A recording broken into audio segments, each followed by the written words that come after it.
Good morning, everyone. Thank you so much for joining us this morning. Our first webinar of the day for our last day of our last series of AIEC webinar weeks. This morning, we are going to first talk about how to build a landing page with Energized Visual Page Editor and a quick tour of ICL's new website. Real quick, few housekeeping items. This presentation will last about 45 minutes. We'll leave about 15 minutes at the end for questions and answers. Please submit your questions using the chat function. Send that as a private message to the AIEC, and Brian or myself will pass those messages on to Chris. And just as a reminder, please keep your microphone muted unless asked otherwise.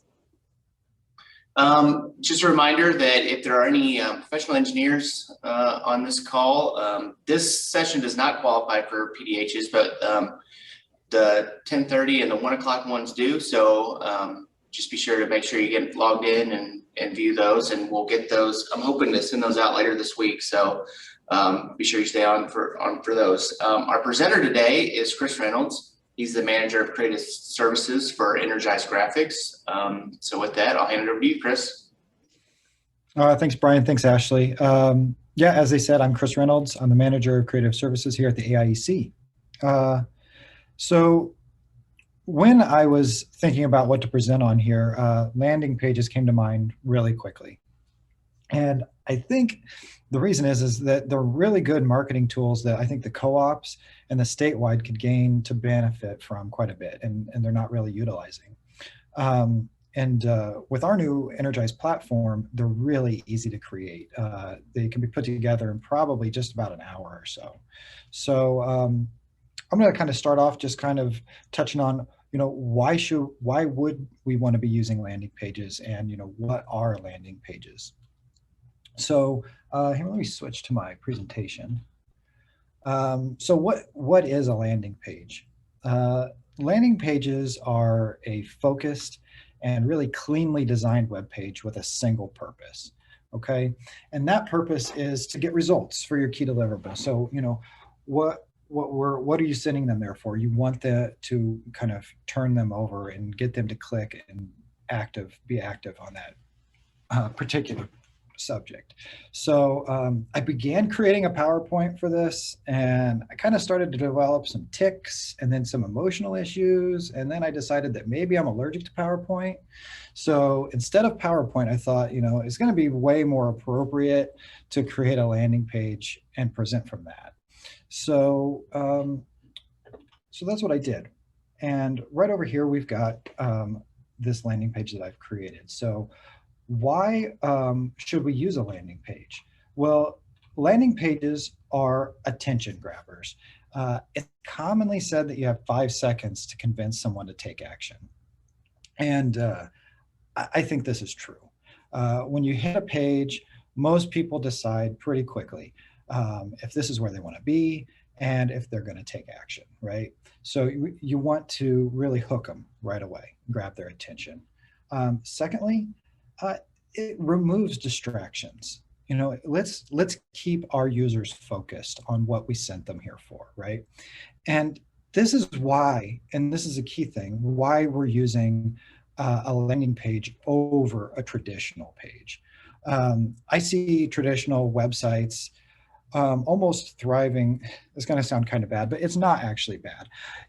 I see traditional web pages actually thriving off of distractions in a way. If we take co-op websites, for example, most people are coming to co-op websites to pay their bill, right? And I think what we hope for and what we should be hoping for is that when they're coming to pay their bill, they kind of notice a story we've put on our homepage that says, hey, we got a community grant, right? Or we gave money to a local business or a local park or something like that. Or, hey, there's scholarships available for my grandkid or my regular kid or my neighbor's kid, right? And the all important one, the annual meeting's coming up, right? Let's get that pork chop put in here, right? So that is going to be like the key thing that we're hoping to do with our traditional web page. But when we're talking about landing pages, they've already come to this particular page to do a singular thing, and we want them to do that thing. So removing those distractions, make sure your user is really focused on what they came there for. So what we want is them, we want the visitor to end with them taking that action that we sent them there for, right? And putting all this together, landing pages are effective, by having fewer distractions and by grabbing your attention quickly. Landing pages are proving to be more effective at converting that specific traffic than like a traditional web page would. So that's why they're really good tools. So this is great, right? So, okay, we want to use a landing page, or we realize that they're good, but what are some, key things that we could use as co-ops, or what are good examples? And I think the first one that came to my mind was scholarships.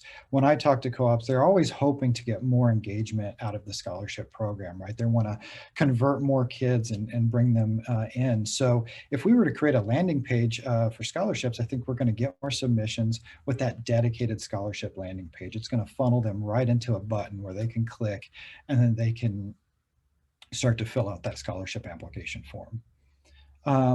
The second most obvious one is annual meetings, right? With COVID, the annual meeting landscape is changing dramatically, right? So I've got one co-op that I'm working with that we're creating RSVPs for them. And the reason they need RSVPs is because they are planning on doing a drive-through meal, and they need to know how many pork chops they're going to make, right? So your car is going to drive through, they're going to throw some food through the window, and then you can move on your way, right? But they need to know that. And so a dedicated landing page that they could send them to through a bill stuffer or something like that is going to convert that traffic really quickly, be a very seamless and easy process for their membership. And then tying into what Paul's doing later on, he's got an extremely popular presentation he's going to be doing later on how to live stream your annual meeting. Well, you might want to gather RSVPs for that, so you can send out reminders with links to where they can come in and see that live stream. And a landing page is going to be a perfect place for that. On top of that, the live stream itself is going to be hosted on a particular landing page, removing all other distractions, from the page, where really just the meeting is straightforward, or the meeting has its first foot forward. It's the only thing on that page. A couple other quick ideas I had, key accounts meetings. You can grant RSVPs for that, gain interest there.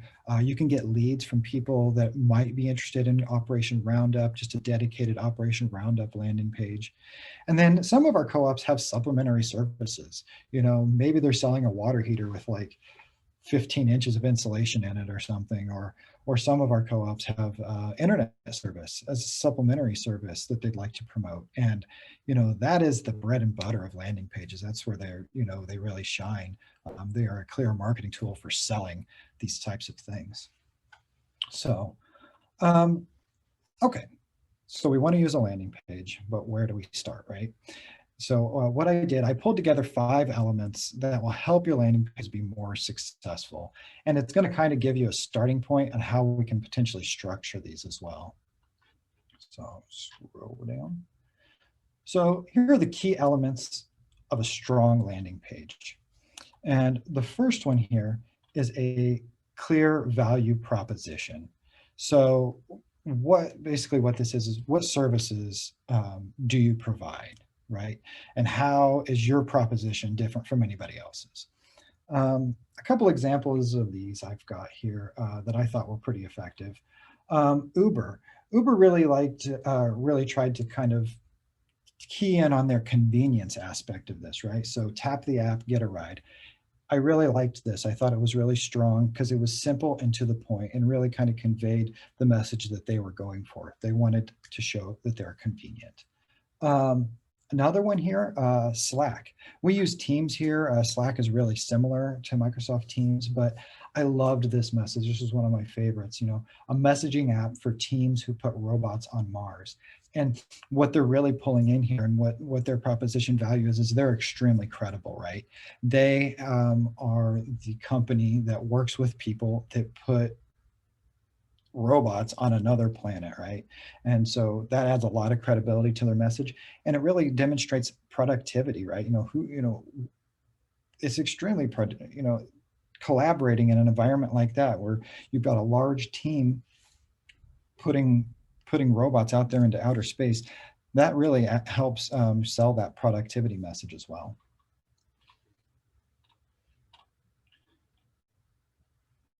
The second one here, a strong call to action. And really this one is probably the most important one, or one of the most important ones here.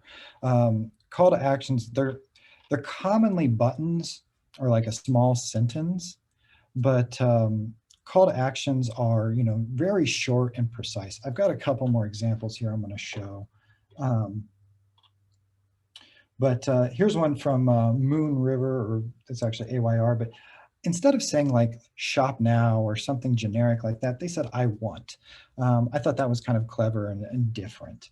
The other one here, Grammarly. I love Grammarly. I use it all the time. I actually use it to help me put this presentation together. But add to Chrome. I think that's a great call to action. It tells your user what they're going to do, and it gives that and sets that expectation of where they're going to, end up when they click that button. I think that was a solid call to action. So, let's get that click with that call to action. And one of the ways to do that is we have to make sure that call to action stands out. And it really needs to stand out just as much as a headline. But the difference is your call to action cannot be your headline. It can't be as big as your headline. That proposition value is almost always going to be your headline, right? And that needs to be the most prominent, that hook that brings them in. And the call to action needs to kind of stand out without being big and without being the most prominent thing on the page, or without, yeah.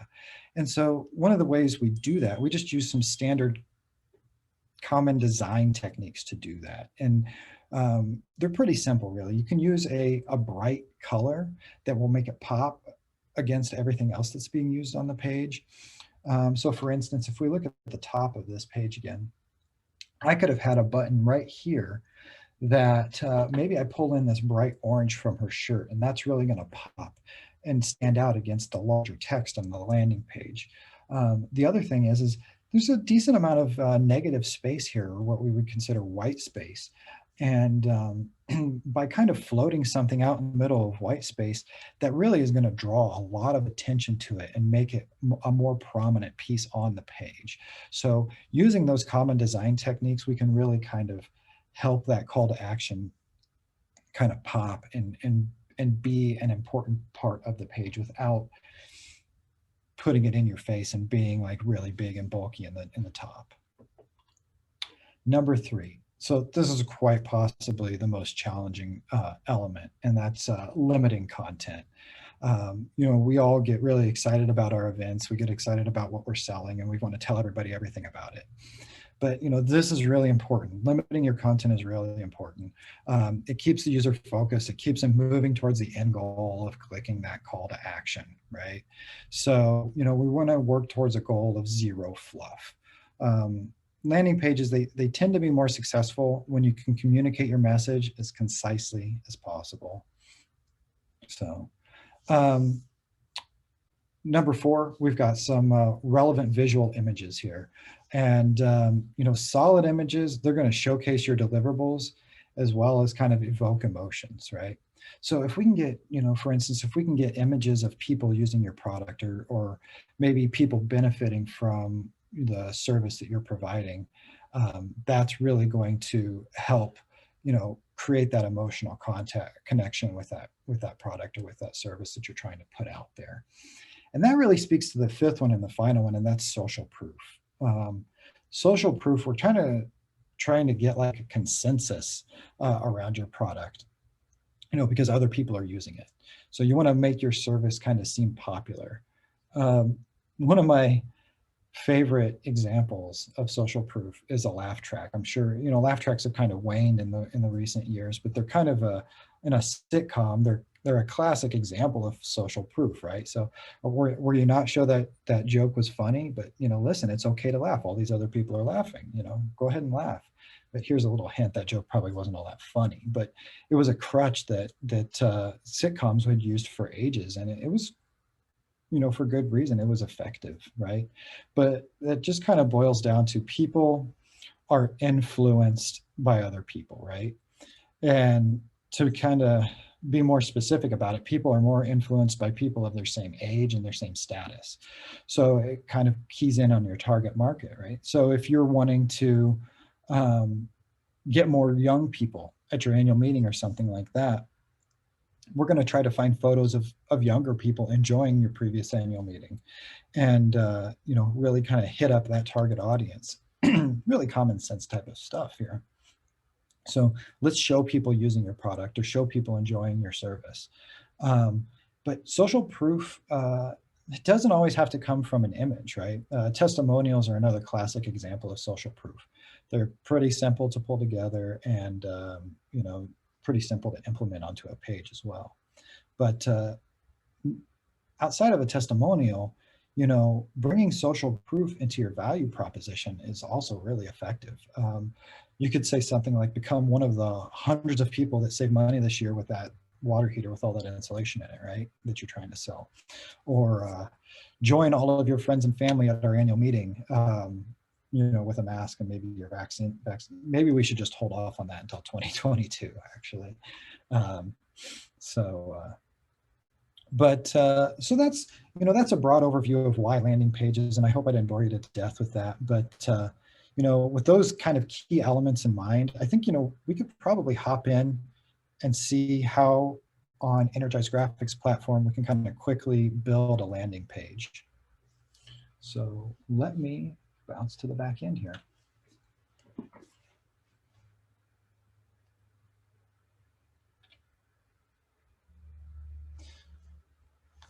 So there looks like a lot of stuff here. Traditionally, with a customer setup, we have removed a lot of this stuff, but this is my development background, so you're going to see a little bit more. But really, all we're doing here in this screen is we're just looking at templates, and we want to touch on landing pages. And that's going to key us right into where we can create a new landing page. And the process from here on out is going to be really straightforward and really simple. So the first thing it's going to present me with is a listing of a bunch of templates. So I can go through and I can choose one of many different templates to start from. But I think what I'm going to do for my demo today is I'm going to build a landing page for an annual meeting. So I'm just going to search for event. And I really like this one. So we can click the little magnifying glass here and see kind of like a preview of what we're going to be working with. So as I pull this open, I kind of peek in and I look and I see, okay, yeah, I like this. I kind of like that diagonal. This is going to be great because I'll have a save my spot. I love that call to action already. I like the text being used here. As I work my way down, here's an example of social proof. This is awesome. And then it keeps on going. And what I'll say about some of these templates is they really are trying to throw the kitchen sink at you and give you a lot of examples. But in a way, they kind of get to be a little bit too much. I think that, you know, if you wanted to add more information below that, that's fine, but it might end up being counterproductive to the end goal, which is to get that user to click on that final piece. But I decided I like this one, so I'm just going to go up here to the top right of my preview, and I'm going to click Insert. And this is going to start pulling it into my new landing page where I can then edit it. Great. Okay. So hopefully this shows you our capabilities, but I'm going to move a little bit quickly through this because I only have about 40 minutes here, but I want to show you how quickly and easily that you could do something like this. It's really like a click something to edit it type of situation. So when you click a thing, the options are going to show up on the left-hand side. So let's start off. We'll just start top to bottom with this section. I'm going to change out our logo. So I'm just going to click the little, excuse me. I'm going to click the little pencil to the top right. I'm going to delete the logo they gave me. And then I'm going to hop into my media library, and I'm going to just search for logo. In here, I know I have the AIEC's logo, so I'll go ahead and use that one. Perfect. Live. So this is cool. It's already got a live here, and this will tie in really well with what Paul's going to be doing later potentially. So yeah, we're going to pretend we're going to live stream this annual meeting. So this is going to be great. Here, I'm going to click on virtual, and I'm just going to change this text to annual meeting. And then our theme this year is weathering the storm. So I'm going to just type in weathering the storm as our section head here. So, and then weathering the storm. So yeah, this text is really big, right? So what I want to do is I want to go into the style, and I'm just going to knock this text down a little bit. So under typography, I'll just pull this down until I'm happy with it. There we go. Explore what the ADT, let's explore what the IEC has to offer. That's good enough for a demo. It is a little bit tight here, so I'm just going to hop into the advanced and just give it a little bit of space in between. Bump up that margin. Perfect. Over here, I'll just click this text real quick, and I will say, under content, click the pencil, see. Let's see, what do we want to say here? Let's just do something. Let's just say AIC annual meeting.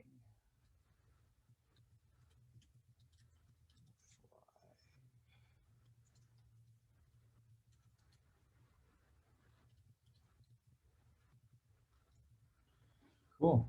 And sign up. Let's just say sign up to attend.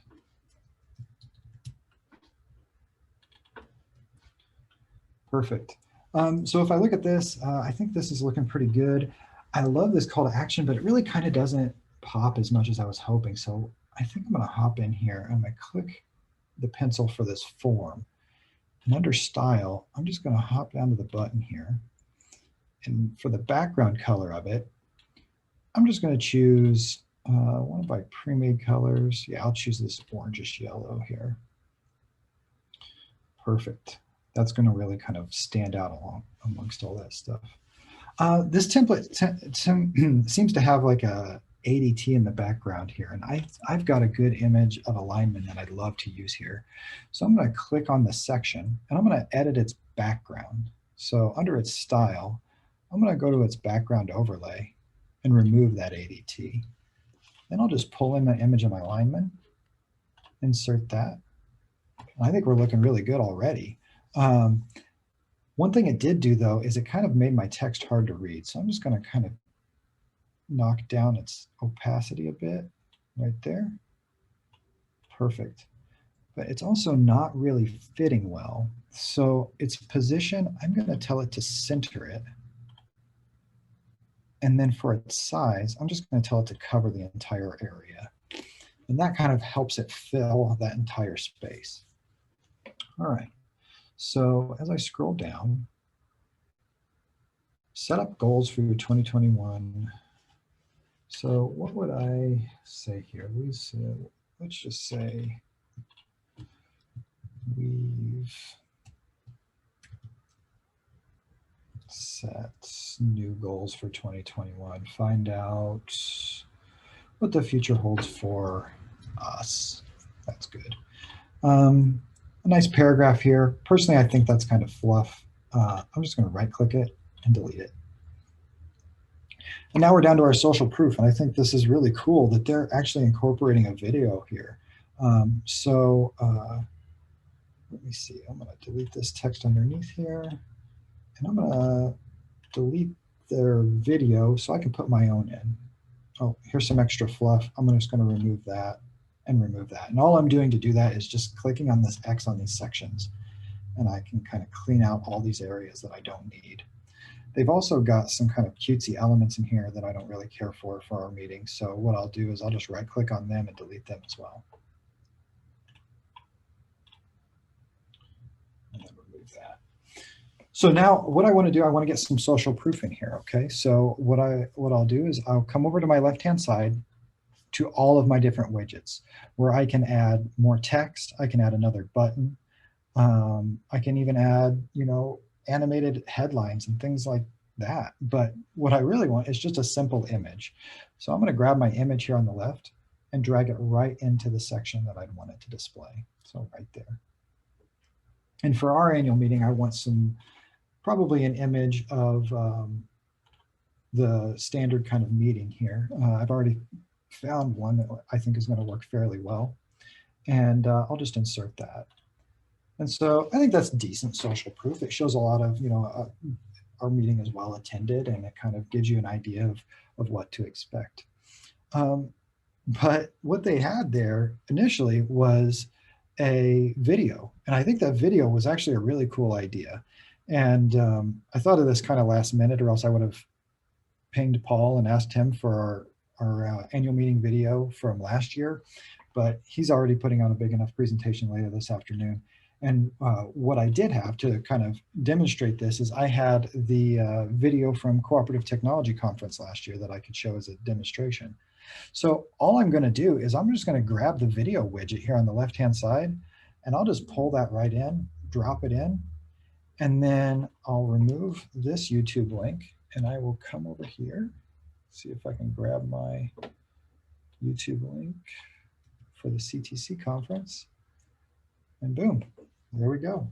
And you can even demo or play the video directly in the editing window as you're working with it. So yeah, I think this looks really good. It's awesome social proof. I mean, it's showing people having a great time at this meeting. So, so really at the end of the, you know, with all of this said and done, I think that we're pretty much there. What I'm going to do though is I'm going to add maybe another section at the bottom. So I'm just going to click this plus sign here, and I want to add 2 columns. And so now I've got 2 columns here, and I'm just going to add in Energized Graphics logo. So what I'll do, I'll just grab an image, pull it in, and I'll search for Energized Graphics because I know I have the logo here. This one's good. Insert that. Okay, it's centered by default. So I think what I actually would prefer is it to shoot to the left, and I want to give it a little bit of space on the top and bottom. So I'm going to give it 50 pixels on the top and bottom. Now what you'll notice is that it kind of used that same measurement all the way across, and that's because the values were linked. What I'll do is I'll just unlink those values and remove it from the right and left. That way it stays over there to the left-hand side. And then over here on the right, I'm just going to kind of reiterate when our annual meeting is. And so I'm just going to pull in a basic text editor and drop that in. And I'll just put AIC annual meeting. And then, boy, I apologize. It's at the end of July. I know that, but I don't know the exact date. So July, /round through ... 20, 21. Okay, cool. And I think with its style, I would rather this be all the way to the right.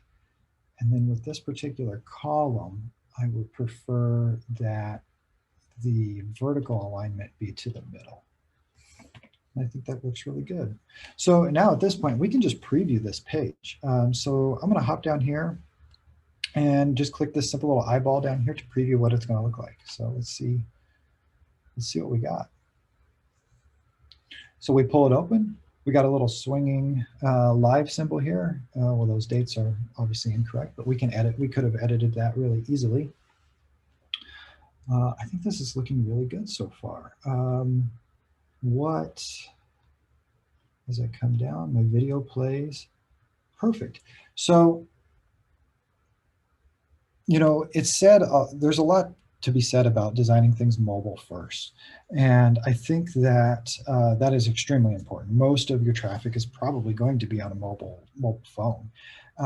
And so when we use one of their templates that we've provided here, we can very easily create that mobile experience, or actually, we don't even really need to create it. That mobile experience is already done for us. And I can demo that here by using my inspector and asking it to pretend it's a mobile phone. Why demos are fun. Okay, so here we go. All right. So right now you can see that things are automatically rearranged and look great on a mobile device automatically. You really don't have to do hardly anything. So as we scroll down, we can see everything kind of rearranged. Our graphics are looking good still. Our video is still there. But here's the part we did ourselves. And while I think it looks fine, on a mobile device, I might prefer that these be centered. So on a standard desktop environment, they're on the edges. But when I go to mobile, I think I'd rather them be centered. So our editor makes this extremely easy. Right next to the preview button near the bottom, there is a little computer screen, and that's the responsive mode, okay? And so when we click that, we can go into editing the tablet area, or we can edit the mobile area, right? So if I click mobile, it's gonna resize my image for me, right? Or resize my viewport for me. And then all I have to do is I can click in and I'll click on that pencil to edit that logo. And when I hop back to the content area, you'll notice whenever I look at alignment, there's a little mobile phone right next to it. And that's letting me know I'm only editing the mobile section or the smaller viewport of the page, right? So I can tell that on a mobile phone, I'd rather have this centered. Same situation for the text editor. Under the style, again, alignment's got a little mobile thing next to it. I'll just tell it I want it to be centered on mobile. And then if I switch back to the desktop view, you'll see they're right and left aligned like they originally were. And so let's go ahead and preview this again. And then make sure our caches are completely cleared. And if we scroll down to the bottom, now we've got our information centered. So creating a mobile experience really takes no extra work. And if you want to tweak it, it's just a few simple little things on the editing mode, and you've got those things tweaked specifically for mobile. So, so there's that. One thing, so let's hop back in and let's just say, we'll just change this to our placeholders until we find out when our specific dates are, which I probably should know.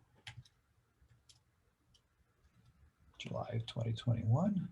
And whenever I was looking at this, I like this horizontal thing, but what I noticed when I was back here is they're using kind of like a gradient to do that. And I think I would rather use one of their shape dividers, which is a really cool feature of our platform. So they've got an image here. I'm just going to delete this image. And for this section, I'm going to choose shape dividers. And this really makes it easy for you to kind of create dynamic sections of a home page or of a landing page or any part of your site that you really want to use it. And so I'm going to say I want the bottom to be unique. And I'm going to choose, let's look at it. What does a wave pattern look like? Let's change the height of that. There we go. That's kind of cool. Split that. Okay, no, that one doesn't. Okay, looks like. Let's go for mountains. That's cool. But I did see clouds here, and I think clouds. You know, there's clouds in the background of this image. Also, if we're live streaming it, I think that's kind of relevant as well. You know, you can kind of, you've got cloud, you know, a cloud-based meeting, right? So let's play with the options here a bit. We can make it a little bigger. We can flip it. I can invert it. Oh, that kind of looks more like clouds with it inverted, but the height of it kind of cuts our dude off. Perfect. I think that I'm happy with that. So let's preview the changes again. And we will make sure that cache is cleared again. And then we will hop back to the desktop mode to see what these clouds look like. Or we can scroll down. The clouds aren't going to be as evident because this box is showing them, but on a desktop, as for a desktop user, the clouds are right there. And I think that's a really cool aspect, or a really cool tool to use with this. It kind of really makes your website pop versus something else that's out there. So that's it. We've created a landing page. I don't know how long that took, but it was pretty quick. Of course, I know what I'm doing. So, but if you, I really feel like if you just picked a template and kind of stumbled around for a while, you could get what you wanted done within an hour pretty easily. So, you know, if you're interested in this, give me a call, give me a ring, and we can talk about how we can help you with something like this. But Ashley, if anybody has any questions, I'm open to answering them, but probably not, because I was extremely clear and and didn't leave anything to the imagination. There are no questions at this time, Chris, so you got your wish. See, I did a great job. All right, well, cool. So with that all said, again, you know, give us a ring. What we can do here, especially for our cooperative members, is really affordable compared to, you know, a comparable web designer out there in the wild. So if you are interested, let us know, and we'll be happy to help you. So let me move on to the ICL kind of not really preview. You know, that's probably why you're all here. And I tricked you, because you probably could have looked at it last week, because we went live last week with the website. So, but really, I do want to show off some of the things that I think are really kind of beneficial and are going to really improve the experience of Illinois Country Living's website. All right.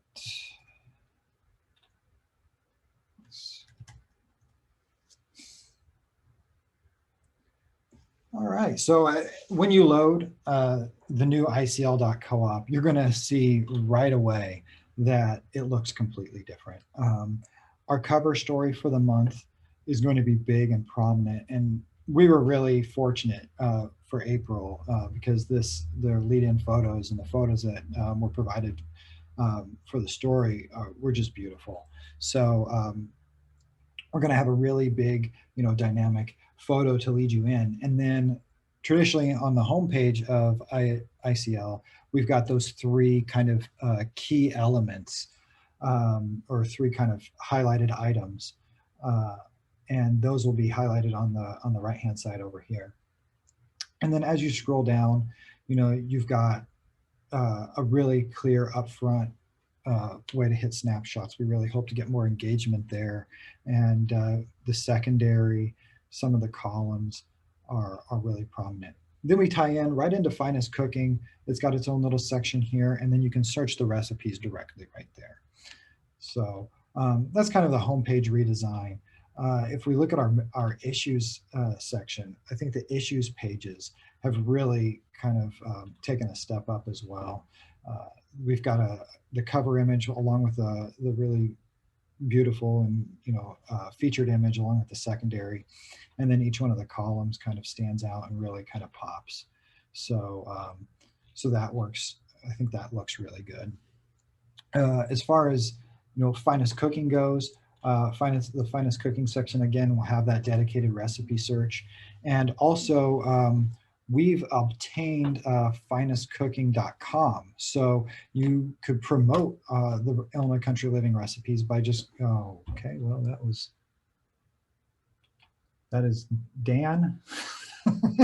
It was not blocked at home, but so it will redirect to the Finest Cooking section of the website. So that's always fun with live demos. That's great. So so there's the Finest Cooking section. Some department or kind of columns improvements. We're now including snapshots on the web page. Before we didn't have them on there, and now every month the snapshots will not only be in the magazine, but they'll also be on the website for people to enjoy. Also, we've got an improvement to Prairie Table. So any Prairie Table ad or article will have, for instance, the brown bag here.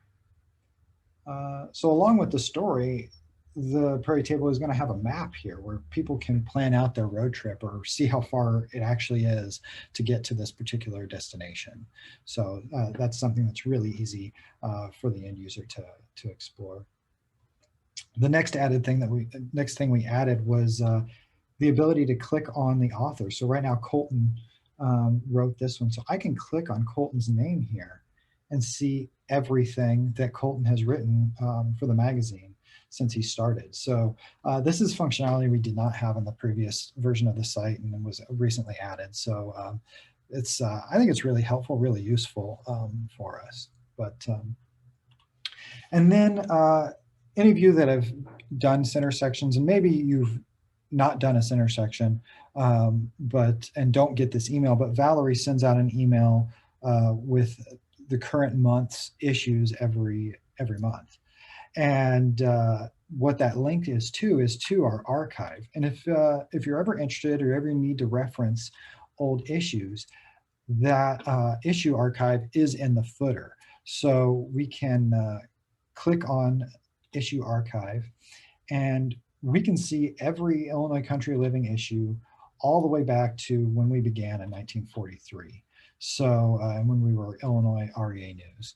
So there's a quick link to that archive right there in the footer. That's not new, but I really like to point that out and remind people that there is a really easy resource for literally everything we've done since 1943. So that is pretty much it. Brian, Ashley, do I just hand that back over to you now? At this time, we still don't have any questions, Chris. Again, if anyone does have any questions, please send those through the chat to AIEC, and we will get those passed on for you. Just a reminder, there will be a survey coming out in the next week. If you complete that survey and have attended at least one of these webinars, you will be entered into a grand prize drawing of a $100 Amazon gift card. Again, a reminder of the archive page for all of our presentations that we have done in not only this series, but the 2 series previous to this. That's at aiec.coop/webinar weeks archive. Usually about a week or so after the live presentation, we'll get those updated on that page as well. We do have another webinar coming up at 10:30. That is from customer request to as built, no paper needed, the digital advantage of paperless processes by Futura. The registration for that is already closed. However, if you would like to attend, please shoot me an email and I'll get you the Zoom information. Thank you so much for joining us. Are there any questions in there, Brian? Still no questions. I didn't see any of your contact info, Chris. How can people reach out to you if they have any questions? Oh, that's a great point. So I'm just C Reynolds at aiec.coop, or you could call the statewide here and to get a hold of me if you have any questions. All right, well, there's still no questions, so I guess we'll wrap this one up. Thanks, Chris. Really appreciated you joining us and giving us those demos and everything. So we really appreciate it. Cool. All right. Thank you so much, everyone.